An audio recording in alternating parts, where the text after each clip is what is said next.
Hello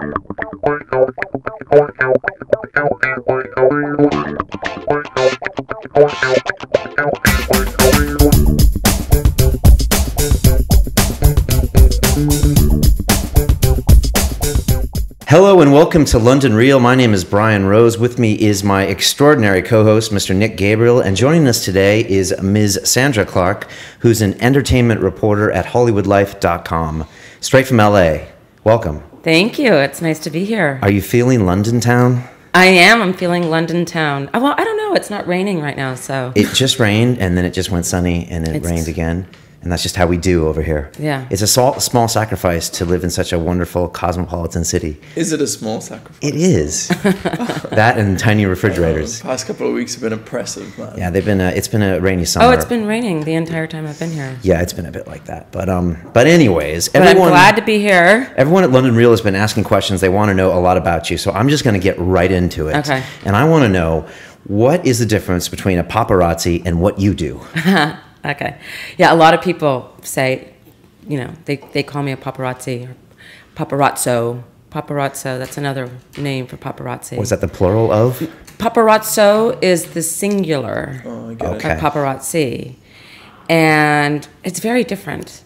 But I'll give you some similarities. So I'm an entertainment reporter. What I do is when, let's say, I remember when I was working on the Britney Spears story when she cut off all her hair. Yeah.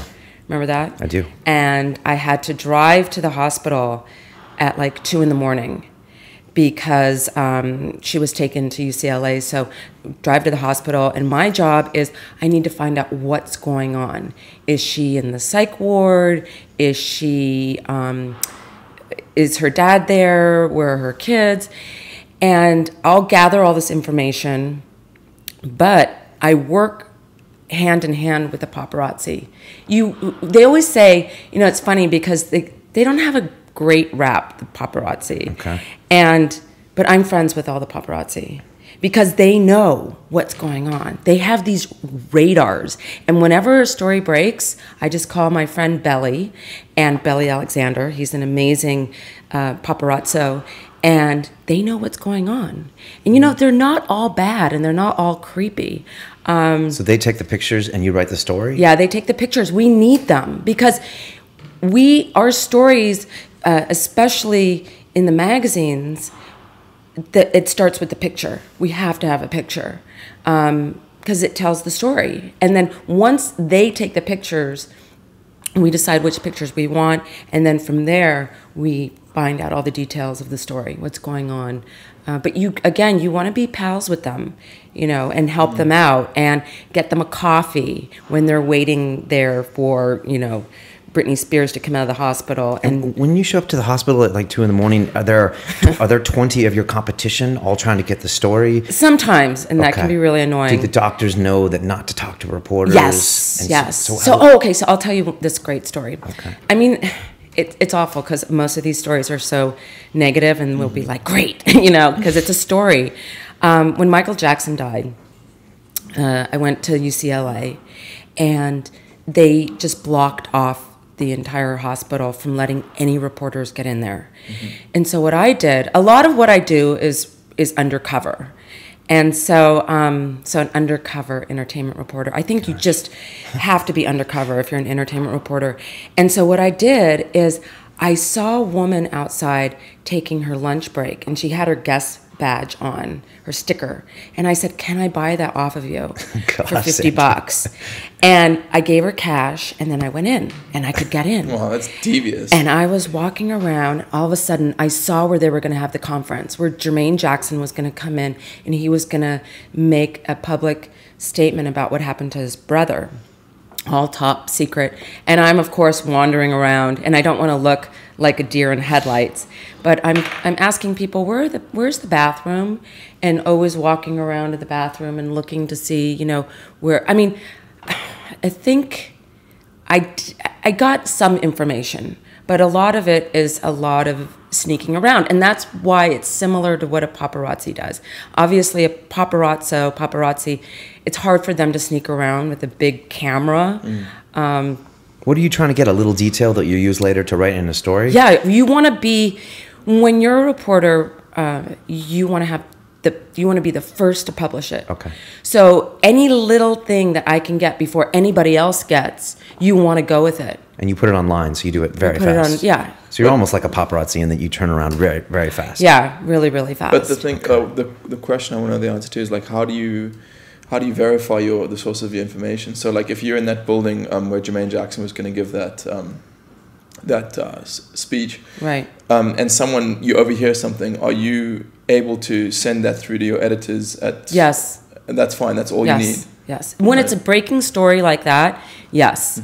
But you can't say it's a fact. You can say our sources heard. No, I would have been the source in this case. Okay. Because if I had heard something, instead of saying, Sandra Clark saw this, it would just say our source, our eyewitness, heard this, saw this.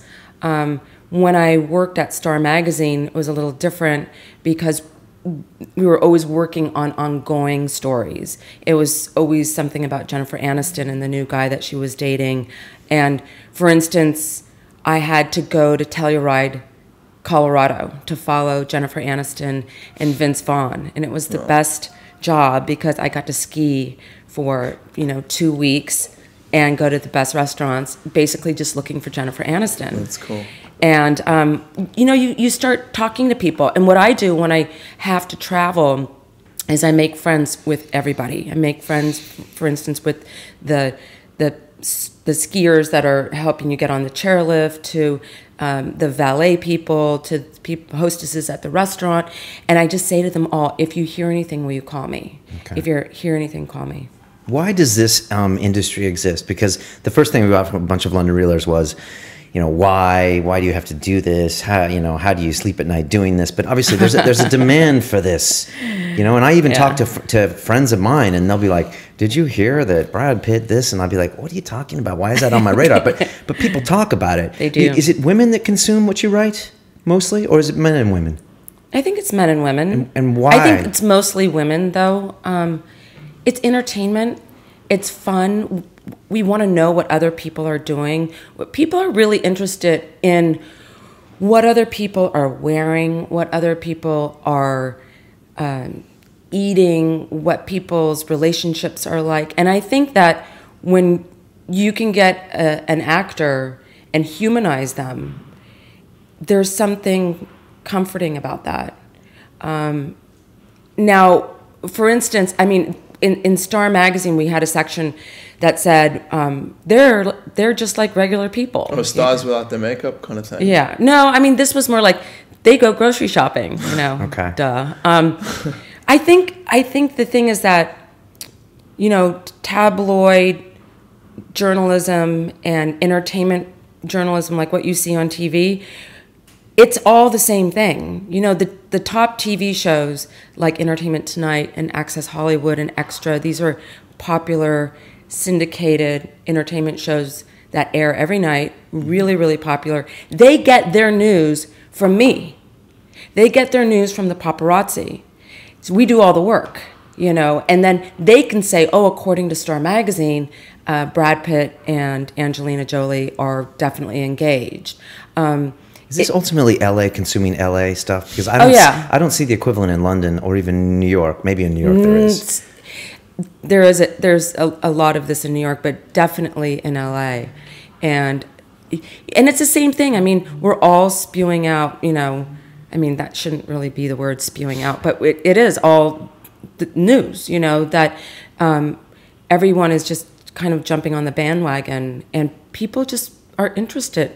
They're interested. It's like in Washington, people are interested in politics. In LA, people want to know. It's amazing how many people are interested in Kim Kardashian.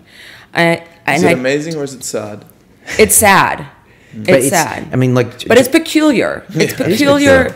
It's peculiar and it's sad because, I've been doing this for 20 years. So I've really seen the industry change. When I first started as a reporter, I was interviewing Anthony Hopkins, Harrison Ford, Meryl Streep, Bette Midler, Tom Cruise, John Travolta, really fine actors, whether you like their personality or not. And now, I mean, that's what I used to report on. That's what who I used to interview. Now it's shifted to such reality stars where I sometimes can't keep up with it. I'm like, who's this? Where'd that person come from? And that is what I kind of miss. I like the actors. The reality stars, it's easier because it's easier to get their pictures. It's easier to get interviews with them.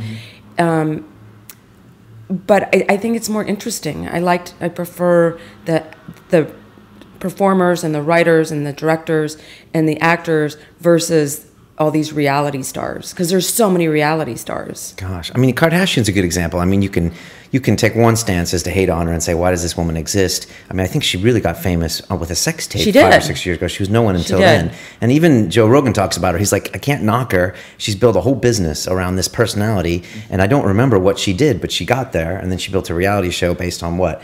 Publicity from the sex tape or from her sisters, and now she's built this whole business. So I think you know what it is too? I think we're a society that's always looking to idolize someone. So in that sense, I think something's missing, obviously, in our lives, that we idolize these people so much. I mean, it's also funny because I'm an entertainment reporter. I don't read a lot of the magazines. Sometimes I do, but I love what I do. I love reporting. I love interviewing people. So much of what I do is it's the background story. You know, I'll be doing a story, let's say, on an actor, and it's always like the other person that I meet on the way. Again, the undercover stories, and I meet so many people. So when people say, "Oh, all these people, you know, they can't sleep at night," you know, it's not.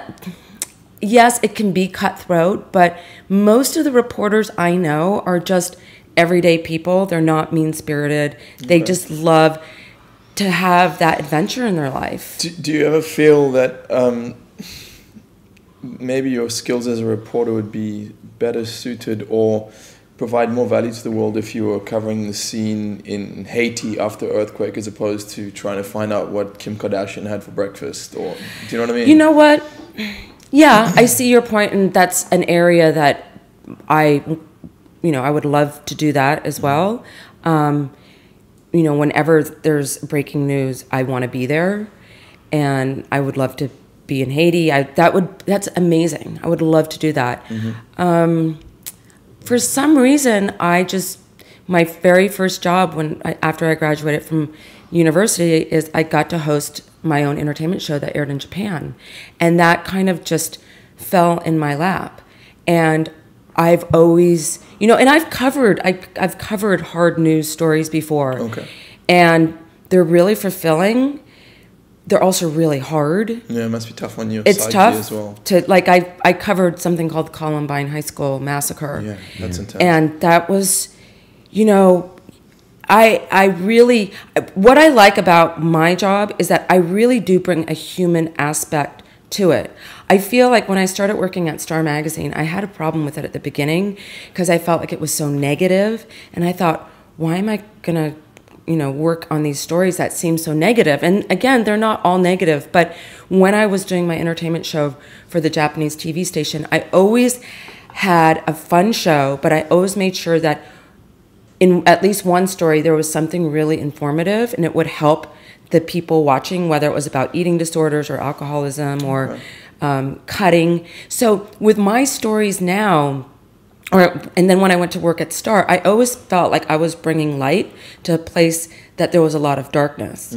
And what I found was that there were stories that I got to do that would never be in Star Magazine had I not been there. I got to write a story about Buddhism. I got to write a story about chanting. I got to write about these other issues and really fun stories, you know, silly stories as well. So I think, you know, in this big world of entertainment where there can be a lot of darkness, it's those reporters like myself that we want to bring some light and happiness and joy. And also, I've covered even in the entertainment, world, stories like Michael Jackson, like a lot of Whitney Houston. I mean, these are heavy stories, but these are people that they shape our lives. And for a lot of people, like Justin Bieber, he helps so many people.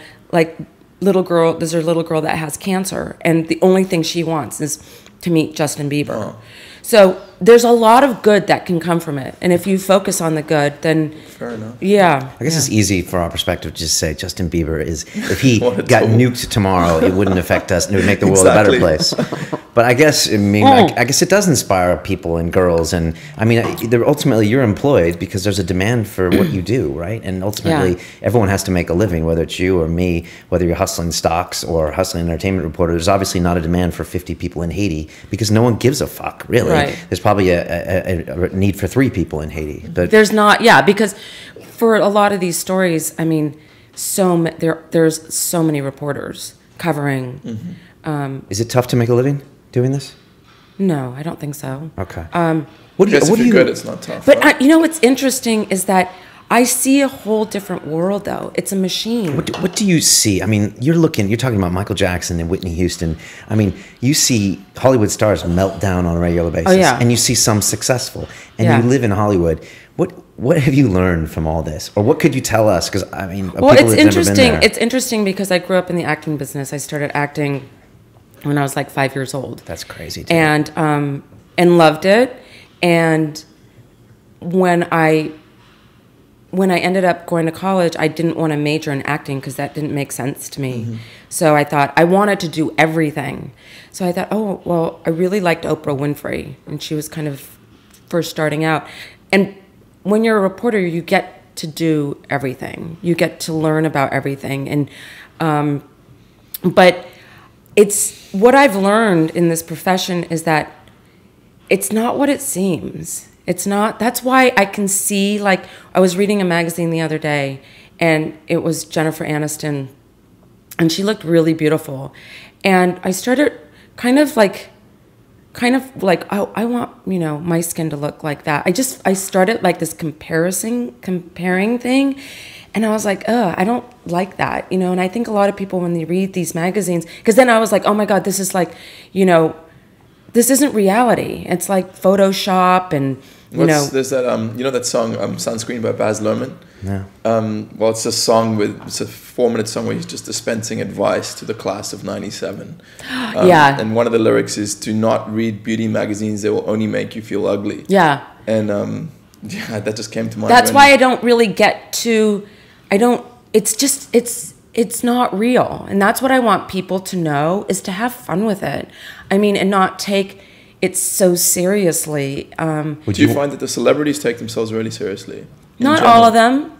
Not all of them. One celebrity that, not all of them, no. And it's not, most of the celebrities I've met have been incredible. And do any of them ever get in your face and say, leave me alone? No. What's funny is that what I do is when I'm interviewing, because I've interviewed a lot of celebrities. Okay. So when I interview these celebrities, I really want to talk to them. I want to find out something about them that nobody else knows. And you can do that if you really stay in the moment with someone, rather than asking Russell Crowe, for instance, how he prepared for his role. I noticed if I stayed in the moment and I looked at him and like looked at his watch, or I noticed that his shoes were really muddy and he was wearing like cowboy boots. So I asked him about that. I said, why are your shoes so muddy? And he actually got into this big, long story about he loves to hang out with his cows on the farm. And then we started talking about, how do you know the difference between like one cow and the other cow? And so you got to see this whole different part of this person, like a real human side to him. And I think what it is that we all think that our lives would be so much better if we were famous, if we had tons of money. And yeah, of course. But I think that if we were beautiful, and that's what Hollywood represents. But the truth of it is, no matter, you know, how much money you have and how famous you are, how beautiful you are, that doesn't buy happiness. It just doesn't. And you see that. I see that all the time. Every day. I see that every day. And I see people who, you know, don't have a lot of money and they're really happy, you know, and they're really, I just find it really fascinating. And I always, you can't take yourself seriously in this because so many people do. And and again, I don't even think it's a lot of the actors. It's the people around them. What advice would you give to like a Robert Pattinson right now, who's like 25, 26, up and coming? You've probably seen this cycle hundreds of times, right, where the up and coming actor, I mean, if you could sit him down and he would listen to you for like 3 things, what would you tell them? Because you know the way, amazing question, dude. You know the way this can end up, good and bad, or what would you say? I would say like practical things. Practical things. I would say study what Johnny Depp did, because Johnny Depp was this heartthrob from 21 Jump Street, and he's been really smart about his choice in characters in films.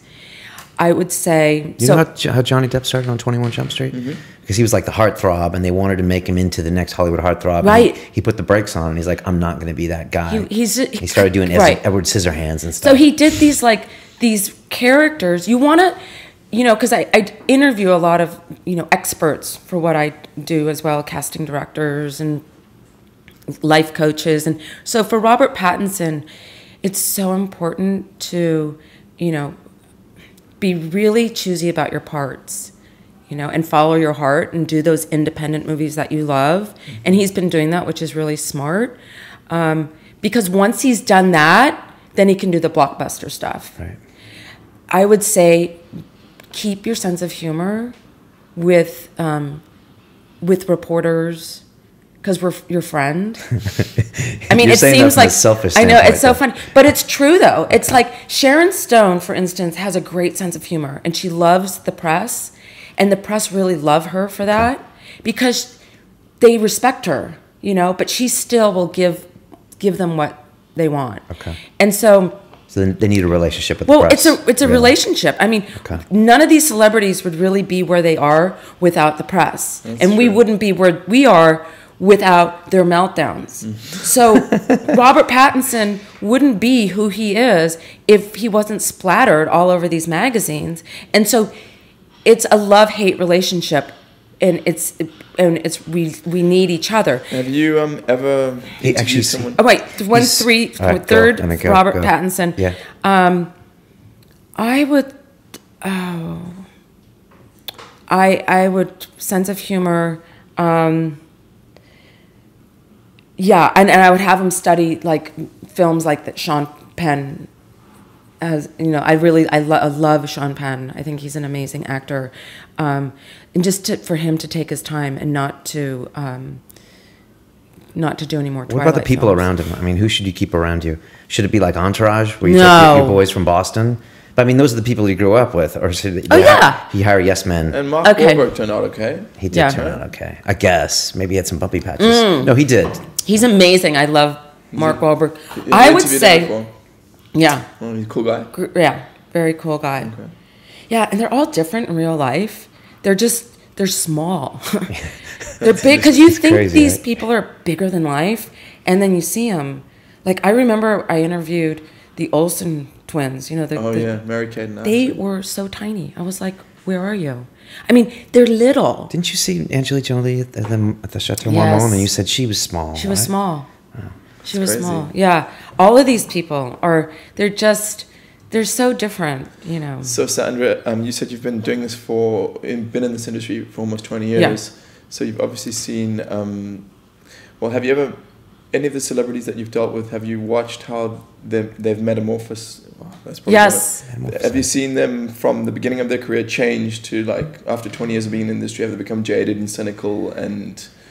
I've seen so much, and it's funny because we are all on first name basis, not like Brad Pitt's calling me Sandra, but you cover them so much. And so when you talk like with your fellow reporters or paparazzi, it's always on a first name basis, Brittany, and I see them all the time. You know, we all grow up together. So it's interesting to see where people went. I'll give you a great example. When I first started out, it was about the time Gwyneth Paltrow first started acting. And so I remember interviewing her when she did this movie called Flesh and Bone. And she was really good in it. It was the first film that she had done. And I've seen how her life has, taken shape.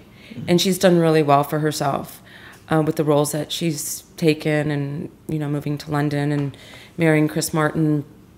Now, I also was there, Whitney Houston's was older than me, but I got to see her just skyrocket in her career. And she was just a diva in a good way. And I remember interviewing her, and she was just lit up the room.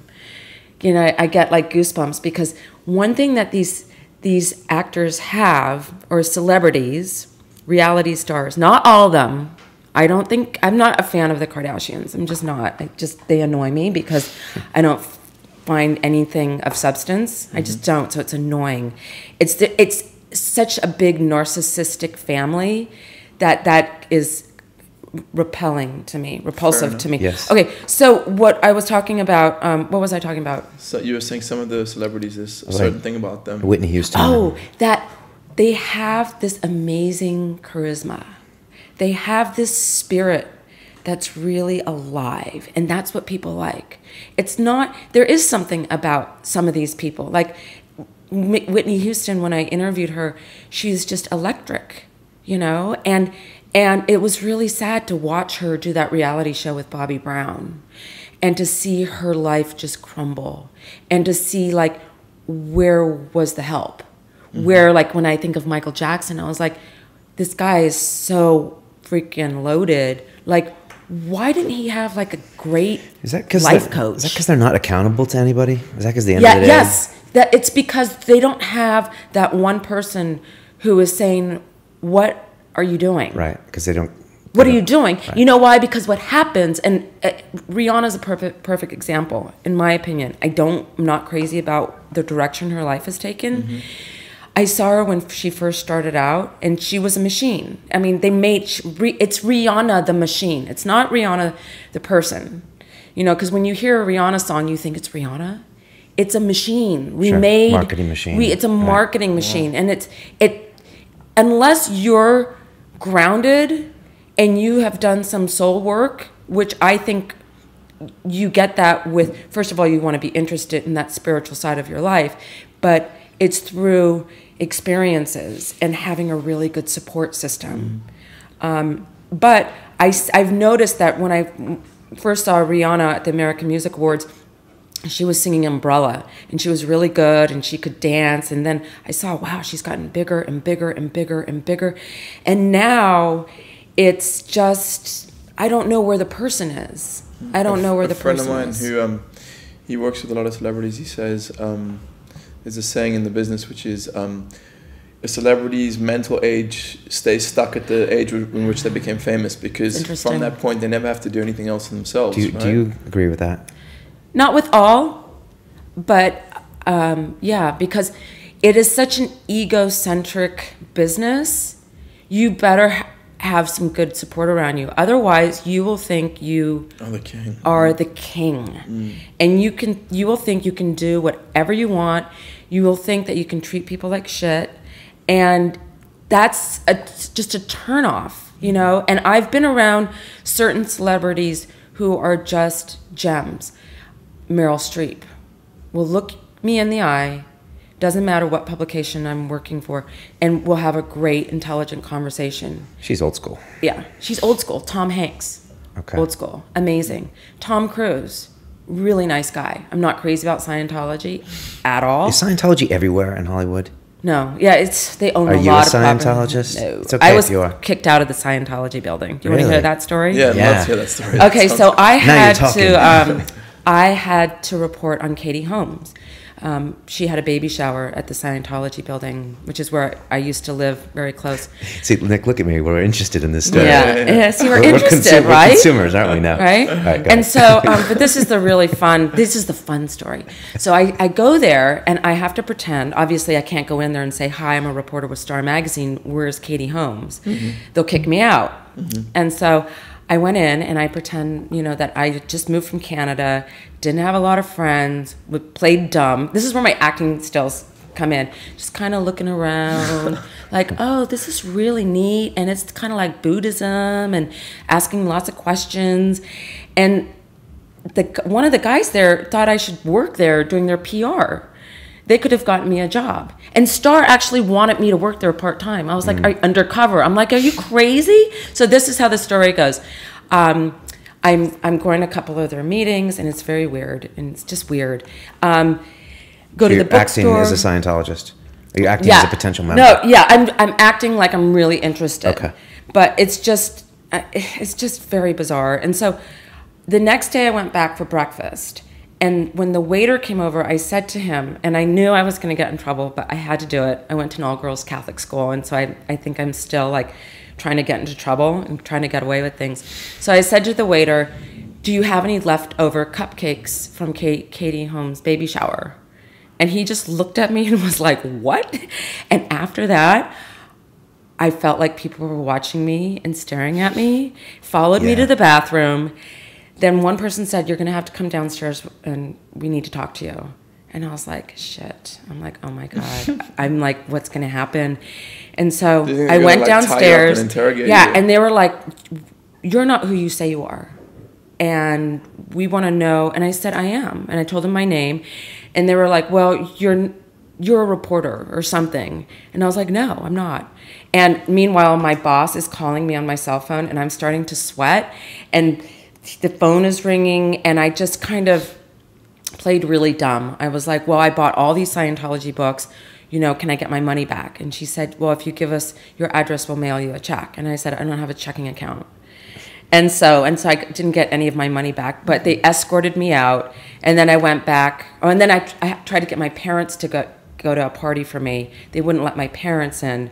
But I paid this guy $50 who lived near the Scientology building, and his patio overlooked into the building, into the Scientology. So they had a big party outside. So I paid him $50 and I got to watch the whole party from his balcony. So you watched the Scientology party? Yeah, and watch like the people coming in and the celebrities. And let me ask you about LA. I mean, Nick, you've been to LA.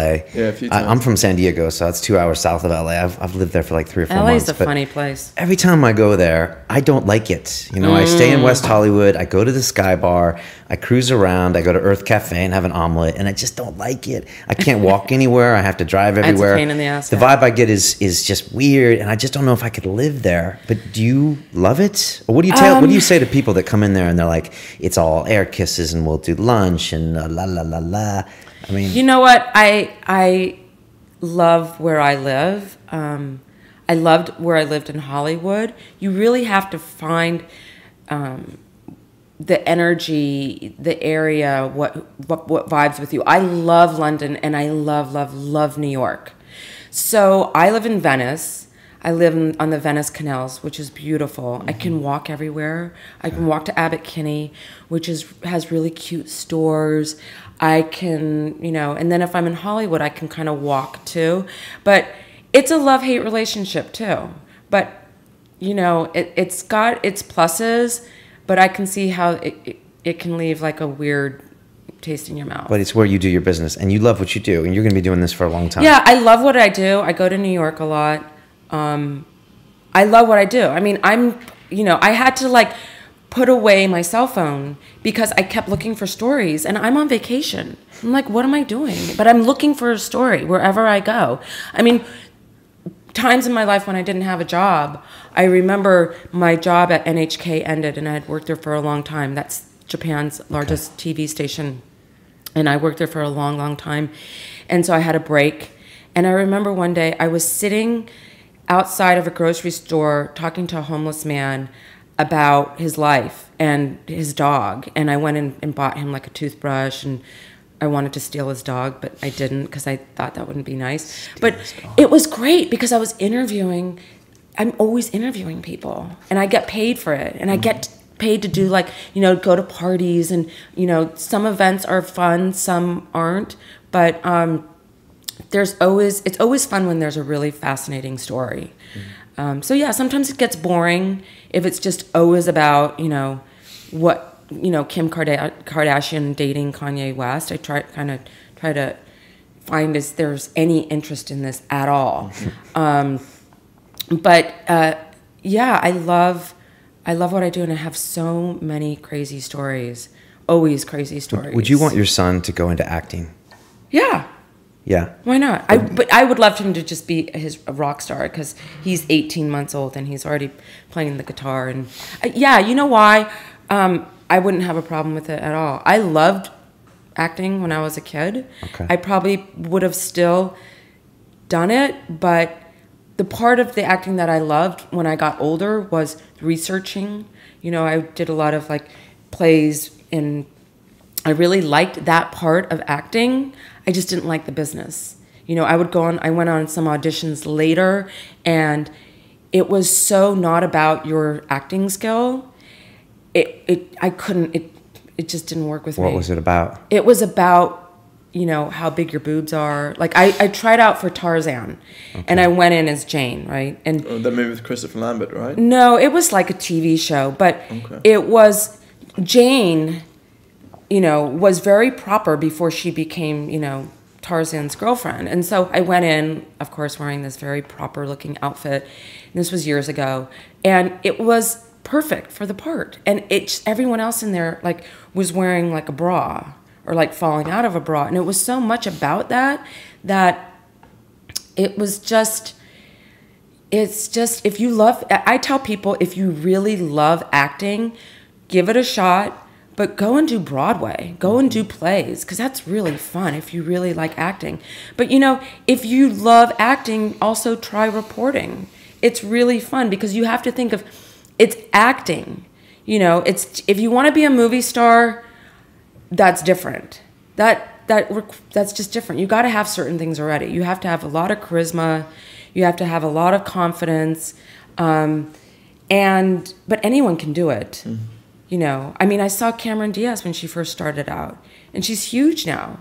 I interviewed Sandra Bullock when she first did that movie with Keanu Reeves, and she was a nobody, but she had really good timing. But it's possible. You can do it.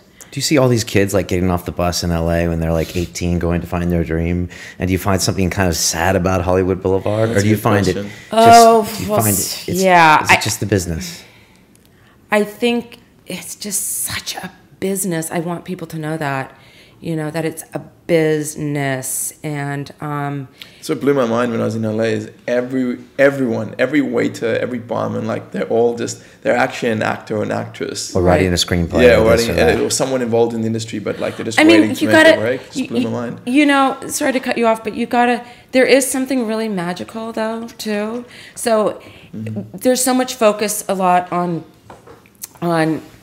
people going there, and they're they have these big dreams, but I think it is a big fantasy world. So there's hope there, you're saying? There's hope there. And I think the thing is that you want to have fun, and you got to have fun with what you do.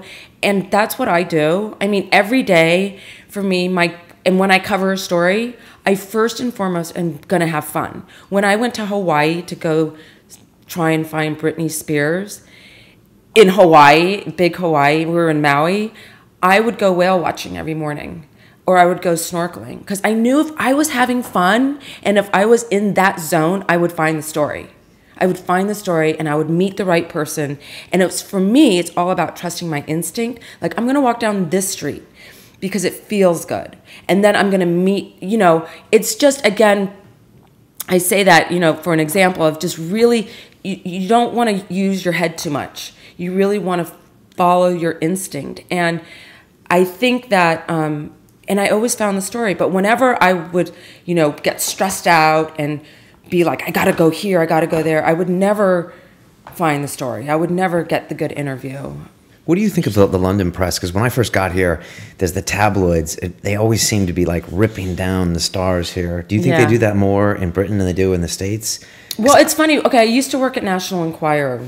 Okay, is that British owned? No, that was. But it's American tabloid. Yeah, it's the biggest American tabloid. I used to do freelance work for them, and I was doing stories like, you know, beauty, and but they brought in a team of English journalists to run the National Enquirer because they were like, we have to have the best, and they brought them in. So we've really copied a lot of what we see in London and with the tabloids, and in England with the tabloids. And how is that? How do they do it different here? They do seem to like ripping someone down here a lot. But it's not just like celebrities that rip down, and they're always complaining. It's like, you know, bad news sells. That's like that's annoying. Exaggerated with British press. It is, right? Yeah, it's not just me. No, I've definitely noticed that. Okay. Well, I think it's not too different. Actually, I mean, since I've been here reading the papers, it's not too different, but there's so much it's in LA. It's just like one entertainment show after the next, and it's a repeat of all the same news. What's your take on the cult of celebrity worship, Brian? You know, I'm just trying to, you know, be very honest. You are unlike a lot of our guests on this show, because I think a lot of what happens on London Real is we look a lot of time inwards, right, and not outwards. You know, which I guess is the definition of the entertainment industry. So we're always like, you know, challenging ourselves. Is it right what you're believing about yourself? How can you do this? How can you do that? So I'm just trying to understand it, because like we got excited there when tell us about Katie Holmes and Scientology. So. Right. All humans in the monkey clan, they always want to know what everyone else is doing. I mean, it's how we're built as humans. So I'm just trying to understand. Well, there's stories. It's like what you do. Well, it's just kind of like how it relates to everyone else. Well, it's kind of like it's and with Twitter, I mean, it's just everything is getting shrinking. But someone like Lady Gaga, I saw her concert at a Star magazine party when she was a no one, and I thought she was okay. I never imagined she'd be where she is now, but she's a smart person and she's talented. But again, I think that, you know, it's fun to talk about. And when I say talk about, it's not like I want to hang out with my friends and us like put down Jennifer Aniston. We're not doing that. It's kind of, I just think people are interested in, you know, the celebrity royalty. I catch myself when I look at a story like that and I make myself not watch it. And I do. Exactly, and I'm just like, look, why are you doing that? Or even if I'm on a call with a girlfriend and she'll be like, did you hear that this? I'm like, why are we talking about this? Right, this is dumb. Right. This is dumb that we're doing this. And like, and I feel dumber for doing it. You know what's interesting? This is so funny. I went out on a date with this guy a long time ago. And it was such a turnoff because I was talking about what I do. I was working on a story, and I think I had to drive to like crazy things that I've had to do. I think I had to drive to Santa Barbara to go find Rob Lowe, and his chef was like his lover. I don't know, some crazy story. And I was talking about it, and he was so frowning on what I did, and he said, "This is so petty."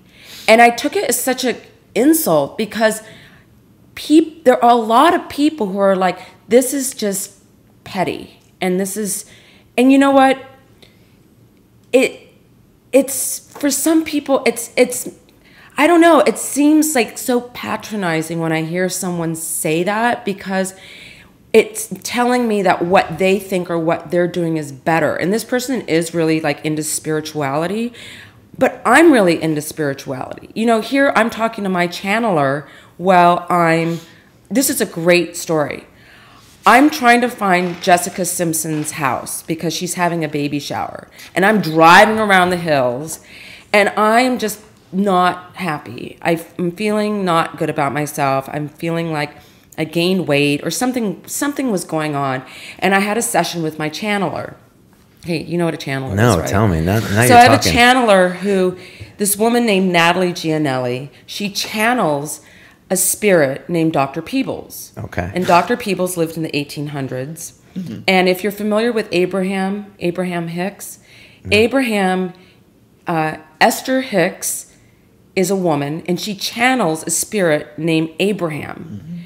And it's amazing. And it's not talking to a psychic. You're talking to a spirit who's obviously not on this dimension, but who is connected to source energy, to your spirit guides. It's really unbelievable. And I recommend it for everybody. So she channels Dr. Peebles. She channels Who lived Dr. where? Peebles. Where did he live? He lived in England, like he in the did. 1800s. Or Ireland. I think England. Okay. So I have a session and I pull over and I just like, where am I going to park? I'm lost. You do this on the phone with her? Yeah. Okay. I'm lost. I pull over and I'm sitting in someone's driveway to this huge mansion. And I'm like, oh, whatever. They're not going to come out. And I'm sitting there talking on the phone. And I start crying because we're having this conversation about relationships and I'm not happy and blah, blah, blah. And I look and I see someone looking at me from the driveway, kind of wondering like what I'm doing there, but he's okay with it. Guess who it is? As I'm talking to Dr. Peebles, it's Mark Wahlberg. Wow. And I'm like, I'm standing and I'm here talking to Dr. Peebles. I'm like, this is just so bizarre. And I'm like wondering, does he know that I'm talking to my channeler right now? So do you ask her questions to ask the doctor and she channels answers back to you? Or how does No, the channeling he just starts work? talking to me. Oh, She through goes her. into her channeling thing. That's He's like, crazy. hello, it's Dr. Peebles. She does this on a mobile phone? That's a great business model. And so one time, What does this cost? here's another story. Okay, This is the epitome of LA. 160 a session. So another Dollars. time, yeah. For like a phone consultation. Yeah. Wow. And so, like, I called her. I was in Santa Barbara. My sister-in-law and brother just had a baby. And I just started really wanting to have a baby and feeling like depressed I didn't have a baby. So I'm in Santa Barbara by myself, staying at this really nice hotel. And I'm thinking, I should be with someone. Why am I alone? I should be with someone and I should have a baby. So I'm working on this Rob Lowe story. And I should be a millionaire. It's so weird to be inside of a woman's head there. I was like, holy shit. All right, go ahead. And so I'm working on this Rob Lowe story, and I'm having to knock on all these random doors to find out, did the chef really, did Rob Lowe really sleep with his babysitter? So I'm working on this, story, and I'm knocking on doors, and I'm like, excuse me, but did your sister really have a fling with Rob Lowe? And I'm knocking on doors, blah, blah, blah, blah, blah. And now I have to have my session with Dr. Peebles. It just happened to be, I was working on this story in Santa Barbara. So talking to Dr. Peebles, and he's like, why do you want to get married? Why do you want to have a baby? So I start telling him all the reasons why. He's like, well, I know tons of people who are married and have a baby and they're miserable. So I want you to concentrate on the feelings you want. So I said, well, I want to feel connected and I want to be happy and I want to feel abundant and I want to feel empowered. And he said, then start saying, I am now open, willing, and ready to experience feelings of abundance, fulfillment, a feeling of connection. And those things will start coming in. And it's interesting because we're always wanting these things. I want to be famous. Why? Because I want to feel important. It's the feeling you want, not it's the the actual... feeling that you want because we're feeling based. All we want is to feel good. Mm-hmm. And so that's going back to the channelers and kind of putting a closure on that is that all these channelers are really saying the same thing. It's the law of attraction. You focus on what you want and you ask for what you want, and it's because life here can be really trippy and really magical and amazing. And that's the kind of life that I want. I don't want to be a robot and be dead. And I meet a lot of people like that. In LA? Well, I've actually met a lot here. What's your impression of a typical Brit? Well, and be honest. Well, in LA too, I guess in Cheltenham, I was with my baby. I now have a baby. And so Dr. Peebles pulled through for you in the end. He did. Right? Good man.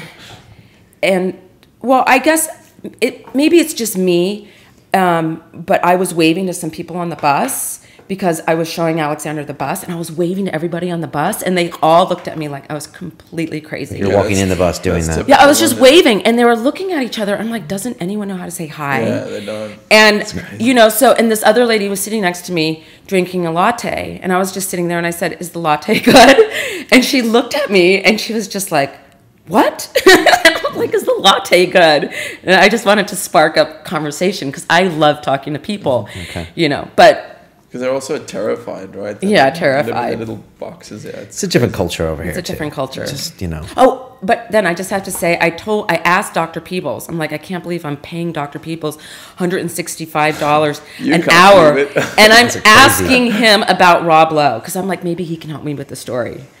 And he didn't really tell me, but he said it was just interesting because he's like, you're working on this story and it's just so dark, and you're in this place and it's bringing you down, and it's like, try to find the higher story in this. And I was able to do that. Okay. So you're at the end of the day, you're making a living, and if someone had told you that they work in a shoe store, then we would leave them alone. But since you work in the entertainment industry, everybody goes after you. But at the end of the day, you're just making a living. Right. Right? And I'm sure whether it's Nick or me, we've all had to make money in the past, and maybe we're not always proud of what we did. But like yours is exposed. But I don't feel like I'm making a living. I feel like I'm just playing and having fun, and I get paid. That's cool. That's a cool way to go through life, dude. Well, that's And the I've right had job as well. but I've also had the job where I was doing like, I wasn't meant to be there, and I got fired from those jobs. I could not, answer the phone or type or, do things like that. I saw this recently, this recent thing came out, and I don't even know why I know this. This tells something about me, but like John Travolta and the masseuses that come out and say, but he I know a attacked story me. about that. I bet you do. I do. But I'm just curious, is there a whole inside information thing that people like you in Yes. LA, and they all know what's really Yes, going on we know. with Tom So Cruise and is John We Tom all Cruise know is that really John. gay? We That's all the know that John Travolta is gay. I'm Okay. sorry. We all know that. It's We like- all know that Tom it's like- Cruise is probably bisexual. I don't care. I don't know why it's hidden. I think it's all tied in with this business, right? business thing. It's like the reporters that cover the Tour de France. Everyone knows they dope. They're like, we all know that because they're Yeah. right on the front lines. That's We why I all wanted know to ask that. Sandra, because We you're all there. know. So everyone knows. Yeah. Okay. So, I mean, I know that John Travolta went to this Korean spa and he was bald. I guess he doesn't have any hair. But he's a great guy, John Travolta. Okay. I guess he wears a toupee or something. And so there's truth to these stories. I mean, but they also milk it. I'm like, the masseuse wants, what, $20 million in repercussions for what? So there's And that's all been dismissed, right? They don't have a case now, supposedly. Yeah, they don't have. I researched this for Sandra. Fair enough. Otherwise, I wouldn't Sure know. you did, Brian. Oh, they have good lawyers, believe me. Okay. So some things are already known. They're known. But these are like Tom Cruise is a business, and if he came out of the closet, he can't make Mission Impossible. Well, with what's a he gay gonna guy. do? I mean, really, Come out and be like, I'm gay? A gay actor can't make action movies. They can't sell it, right? It's funny. No, I don't think It's just so. a business. Unfortunately, what I don't about think what so. about women and the shelf life of a female actor in Hollywood? And is that fair? Is that not fair? It's gotten so much better. It has, right? Because there's all sorts of different roles. But what is that? I mean, because a male and a female have It's different shelf gotten lives. so much better for women because is that fair, or do you look at it from a fairness point of view, or is it just what sells? no, when you it's see not something like fair. that? You know, Okay. I think it's because we're still living in a very patriarchal society, and I think there are great scripts out there that are just tossed over. I just think that it's the mindset too. It's a bigger thing. It's a bigger thing. And I think that we could bring a lot more amazing, healing, insightful films and characters and TV shows. I just think Hollywood, unfortunately, likes to play it safe too much. And so that's why we have, Harry Potter Part 7. And, Yeah, it's an investment at the end of the day in a business. Instead of, You were talking about Robert Pattinson earlier, and he's the Twilight star, and Yeah. he just made a movie. Cosmopolis. Cosmopolis, yeah. Cosmopolis. And I heard an interview with the director, and they said, asking about Robert Pattinson, and he said, look, this is an independent film that cost us $8 million. He said, we couldn't have financed it without him as a star. It's like, because Right. he's on the pages of all your magazines and your stories, because all the girls go crazy over him, that's why they financed that film. The movie looks cool as well. It's just reality. It looks it's interesting. good. Yeah, it looks story. interesting. Yeah. And but it's a fun, it's really fun too to go to a studio if you're ever in LA, not Universal I was Studios. about to say. But to go to just to walk around. When I was growing up, I'd go to a lot of I lived in San Francisco, and I would fly to LA to do auditions and work, and would work in some of the studios, and it's all fun and make believe, and it's there are a lot of fun things, and two, with a lot of these actors, I love the Matt Damons of the world, and the Angelina Jolies of the world. Not like there is any other one than Angelina Jolie. and Brad Pitt and George Clooney, they really do make a big difference in the world, you know, with their work. With when you can put a George Clooney on the face of Darfur, it makes a huge difference. So you know what? For every the Kardashians of the world are annoying, but you know what? They're good. Oprah's interviewing them on Sunday night, and I want to watch it. Oprah's good at that. Yeah. She's no joke. You know, kids, that flew by, but that's our hour. If people want to get a hold of you or watch your stuff, I mean, obviously they can go to HollywoodLife.com. They can go to... What if they see Justin Bieber and they want to let you know? Please let me know. Follow me on Twitter. Sandra Facebooked me a couple days ago when she got to London and said, Brian, do you know where Justin Bieber is? So she's not joking. She takes this very seriously. And I said, what hotel is he staying at? Yeah. And he was like, he's off my radar. And I was like, ooh. I don't talk to that bitch anymore. He won't call me back. Sorry. But how would they get a hold of you? Or do you not want to give out your details? Yeah, of course. You can email me at mediakitty@yahoo.com. Okay. With any tips you have, any stories you would like to see more of, any type of reporting you'd like to see more of, any questions you have, email me, mediakitty@yahoo.com. Cool. And you can follow me on Twitter at LA Sandra Clark. LA Sandra Clark. And do you pay for tips? Sometimes. Okay. Yeah. Right. I mean, believe me, we paid this one person $20,000 when I was at Star because she slept with Jesse James. like for you guys, or just because she did and told you about it? Oh no, she did. No. She had an affair with him. I can't believe I think it was $20,000. It was crazy. But the tips aren't like that. People call, like this one person called up and was, when I worked at Star, one thing I don't miss is people would call and they were just so retarded on the phone. They'd be like, yeah, I want to clone my dog, and do you think your magazine could pay me, and this is the type of person I am, would pay me like $20,000 so I could clone my dog because I have no other friends and I'm blind. And so I, of course, give her my phone number, and then I'm like, she calls me every day. Like, this happened all the time where I would like make friends with all these people, and then it'd be like, why'd I give them my number? Well, or you're gonna get a few emails from special London Real fans asking about cloning your dog. Thank you for coming on and representing your industry. I think it'll be a nice little change up, you know, from our yoga people and other things. Yeah, it was interesting. Okay, so I have a story for you. I know we ended, right? I'm going to wrap it up now, and then you can tell us the story. No, go ahead. I have to wrap this up. Okay, wrap it up. I'll tell you afterwards. Yeah, tell us afterwards. If you guys want to know what I was telling them about, just go to my Facebook page. Anyway, thank you so much for coming in and giving us a little bit insight into Hollywood. Thanks a lot, etc. And next week we're gonna have the Edenites here performing live here in the studio, so it's gonna be a lot of fun. It's about the journey. It is, man. It is about the journey. Thanks, Sandra. Bye. Thanks. That was fun.